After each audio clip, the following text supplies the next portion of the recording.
वाह, क्या आईपीओ है। वाह क्या आईपीओ में बातचीत करने के लिए हमारे साथ शौर्य मौजूद भी हैं और शौर्य से हम रोज बरोज हाल फिलहाल के सारे इवेंट, सारे आईपीओ के ऊपर चर्चा करते ही रहते हैं। शौर्य जी बताइए, सबसे पहले तो एक आईपीओ खुला हुआ है, एक आईपीओ बंद हुआ था, उसकी लिस्टिंग होने वाली है, एक आईपीओ खुलने वाला है। सो सिचुएशन क्या है, सबसे पहले तो ये बताइए। आज चलिए उससे स्टार्ट करते हैं जो आईपीओ आज लिस्ट हुआ है। टेक्निकली वो आईपीओ नहीं है, वो एक इन्वेट है कैपिटल इंफ्रा ट्रस्ट, उसका इन्वेट है। लेकिन पॉइंट ये है उसकी फ्लैट लिस्टिंग हुई है। 99 इसका इशू प्राइस था और 99 पर लिस्ट हुआ और अभी भी उसी के आसपास चल रहे हैं। कैपिटल इंफ्रा की बात करें तो ये हाईवेज और इन सब के कारोबार में है और जो कंपनी ने पैसा जुटाया है उसका मेन फोकस है लोन्स को पे करना। जो इसके स्पेशल पर्पस व्हीकल्स हैं उनके लोन्स को पे करने के लिए पैसा जुटाया जा रहा है। मार्केट में से बहुत अच्छा रिस्पांस नहीं मिला था, खाली 2.8 टाइम्स के आसपास सब्सक्राइब होता हुआ नजर आया था। और जो अगर इसका ब्रेकडाउन देखें, टोटल इशू साइज था 1578 करोड़, जिसमें से 1077 करोड़ का फ्रेश इशू था, बाकी था ऑफर फॉर सेल। तो कहें तो अराउंड 2/3 जो है वो फ्रेश इशू था और 1/3 के आसपास ऑफर फॉर सेल था इस कंपनी का आईपीओ में। तो 1/3 के आसपास ओएफएस था और बाकी यहाँ पर आपको जो नंबर थे वो देखने को मिले। तो शौर्य, एक तो लिस्टिंग किस तरह की हुई, दूसरा क्या बोल रहे थे उस समय पर जो ब्रोकर्स थे? जी, क्योंकि इन्वेट है तो ज़्यादा ब्रोकर्स का कवरेज वैसे भी आता नहीं है। और मतलब पॉइंट ये है कि ओवरऑल इसके लिए ये माना जा रहा है कि अगर आप इन्वेट में इन्वेस्ट करना चाहते हैं तभी ऑप्शन है एक, क्योंकि इन्वेट का जैसे काम क्या होता है, आपके पैसे कलेक्ट करे जाते हैं।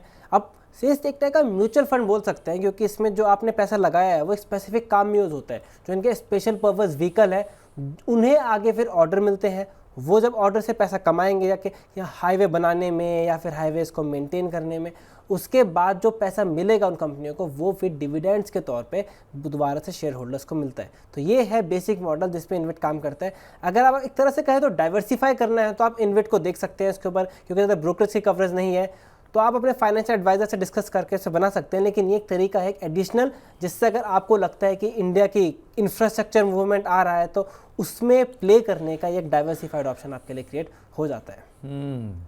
तो कैपिटल इंफ्रा ट्रस्ट, इसकी आज लिस्टिंग हुई थी। इसमें उस समय बहुत एक्साइटमेंट नहीं था और अभी भी ब्रोकरेज हाउस की तरफ से बहुत एक्साइटमेंट नहीं है। ऑब्वियसली इन्वेट का इस्तेमाल ज़्यादातर यील्ड्स के लिए किया जाता है। अच्छा शौर्य जी, दूसरा नाम? जी, दूसरा नाम है स्टैलियन। स्टैलियन की बात करें तो उसमें अच्छा खासा रिस्पांस देखने को मिल रहा है। स्टैलियन गैस की अगर बात करें, लेटेस्ट सब्सक्रिप्शन के हिसाब से ये 18 गुना बढ़ चुका है, जिसमें रिटेल का कोटा भर गया है 21 टाइम्स, हाई नेटवर्थ इंडिविजुअल भर चुके हैं 37 टाइम्स के आसपास। QIBs अभी ज़्यादा बढ़ते हुए नजर नहीं आई हैं, सिर्फ 13% ही बढ़ते हुए दिखे हैं। इससे बात करें आईपीओ का साइज भी छोटा है, 200 करोड़ के आसपास का आईपीओ साइज है, जिसमें से 160 करोड़ का है फ्रेश इशू। ये प्राइसिंग के हिसाब से कल आस्था एजेंसी हमें बता रही थी कि प्राइसिंग के हिसाब से अपने पीयर्स के मुकाबले थोड़ा सस्ता नजर आ रहा है। जो इसका प्राइस टू अर्निंग्स मल्टीपल है वो आ रहा है 37.41, जो इसके पीयर्स के मुकाबले थोड़ा सस्ता नजर आ रहा है। लेकिन कल हमने आपको कल भी बताया था कि जैसे इसके प्रॉब्लम है कंपनी में वॉलेटिलिटी, क्योंकि इनके वर्किंग कैपिटल मैनेजमेंट को दिक्कत आ रही है, इतनी जल्दी पेमेंट नहीं मिलता है इनके सब कस्टमर से, जिस वजह से इन्हें पैसा रेस करना पड़ा शॉर्ट टर्म बोरोइंग, और उसका जो इंटरेस्ट पेमेंट है वो इनके प्रॉफिट पर असर डालते हुए नजर आ रहा है। तो ये एक रिस्क पॉइंट है। लेकिन ओवरऑल कहें तो वैल्यूएशन काफ़ी सस्ते हैं, क्योंकि नवीन फ्लोरिन इनका कंपेटिटर, उसके वैल्यूएशन है 70, SRF के 49, गुजरात फ्लोरोकेमिकल के 100 के ऊपर, इनके जो पी बन रहा है वो बन रहा है 37। तो ये पी के हिसाब से जो है सस्ता है, इसीलिए ब्रोकर्स इस पर बुलिश है। कल आस्था जैन जी से बात हुई थी, वो भी इस पर बुलिश नजर आ रही थी। तो ब्रोकरेज सारे बुलिश हैं। Arihant capital subscribe, Swastika subscribe, Anand Rathi subscribe for long term. और कल आस्था जी से बातचीत हुई थी और उनका भी ये कहना है कि यहाँ पर आप जो ब्रोकरेज हाउस के नोट के हिसाब से या फिर मीडियम टू लॉन्ग टर्म के हिसाब से आप यहाँ पे सब्सक्राइब करके चल सकते हैं। तो स्टैलियन इंडिया, इसका आज दूसरा दिन है ना शौर्य? इसमें दूसरा दिन है, मंडे को इसका तीसरा दिन रहेगा। तो दूसरे दिन के हिसाब से बहुत बढ़िया नंबर्स यहाँ पर सो फार देखने को मिले। छोटा आईपीओ तो आराम से सब्सक्रिप्शन भी यहाँ पे पूरा होता हुआ दिखाई पड़ सकता है। शौर्य जी, तीसरा नाम, सोमवार को बहुत कुछ होने वाला है यहाँ तो। एक तो इसका ही क्लोजिंग होगा और कुछ लिस्टिंग भी है। जी बिल्कुल, सोमवार को लक्ष्मी डेंटल की लिस्टिंग होने वाली है। अभी अगर बात करें लक्ष्मी डेंटल में सब्सक्रिप्शन तो देखिए काफ़ी अच्छा देखने को मिला था। टोटल लक्ष्मी डेंटल जो है 114 गुना सब्सक्राइब होते हुए नजर आया था। इसमें आईपीओ का साइज ठीक ठाक था, 700 करोड़ के आसपास का आईपीओ साइज था। लेकिन एक कंसर्न ये था, फ्रेश इशू केवल 138 करोड़ का ही था और 560 करोड़ था ऑफर फॉर सेल, यानी मोस्ट ऑफ द कहें तो वो जो है ऑफर फॉर सेल ही था। लेकिन एक और कंसर्न ये ग्रे मार्केट प्रीमियम कंपनी का घटते हुए नजर आया है। अभी कुछ दिन पहले 40 के आसपास का ग्रे मार्केट प्रीमियम चल रहा था, जो अब घटकर 25% के आसपास का हो गया। तो ग्रे मार्केट प्रीमियम में कहें तो 40% से घटकर 25% आ गया है। लेकिन जैसे हम ब्रोकर्स हैं या जो हमारे एक्सपर्ट्स हैं, उनका ये मानना है कि जिस स्पेस में है वहाँ लॉन्ग टर्म के पॉइंट ऑफ व्यू से फ़ायदा देखने को मिल सकता है। तो लॉन्ग टर्म के पॉइंट ऑफ व्यू से इसमें आपको फ़ायदा मिल सकता है। शौर, इसमें क्या बोल रहे थे ब्रोकरेज हाउस उस समय पर? जी, इसमें बात करें तो मोस्टली ब्रोकरेज हाउस की जो है बुलिश सी रिपोर्ट है। इसमें से कहें तो एक्सिस कैनरा बैंक ने अप्लाई की राय दी थी, तो ज़्यादा कवरेज नहीं थी, कुछ ही कवरेज है, लेकिन कैनरा बैंक यहाँ पे सब्सक्राइब की राय निकल के आई थी और कैपिटल मार्केट ने कहा था मे सब्सक्राइब को, ज़्यादा उतना पॉजिटिव रिस्पांस नहीं था। बिना पॉजिटिव रिस्पांस के करीब 115 गुना बढ़ गया तो क्या नंबर आता है, 126 रुपये का ग्रे मार्केट प्रीमियम है।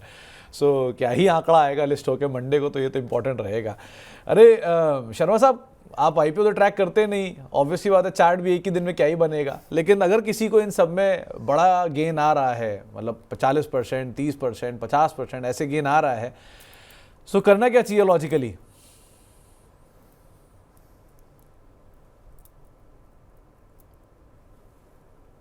शर्मा साहब, आपकी आवाज मुझे ही नहीं आ रही, वैसे ही नहीं आ रही। नहीं, मेरे ख्याल से वो म्यूट पे था। देखिए, मेरे को लगा कान खराब हो गया 15 मिनट के अंदर बैठे बैठे। नहीं नहीं, मेरे ख्याल से यहाँ पर निवेशक को ये पता होना चाहिए कि उसका जो इन्वेस्टमेंट है वो कितने समय के लिए होल्ड कर रहा है। यहाँ पर वो आने वाले 5 साल 6 साल वो थीम प्ले कर रहा है या कंपनी की लिस्टिंग के लिए। अगर आपका सिर्फ और सिर्फ एक अनुमान था कि लिस्टिंग गेन हो रहा है, जनरली सबको आप सुन रहे हैं, और आपको लिस्टिंग गेन चाहिए, तो मेरे ख्याल से 40% 50% एक मोर देन रियलिस्टिक एक्सपेक्टेशन का रिटर्न होता है।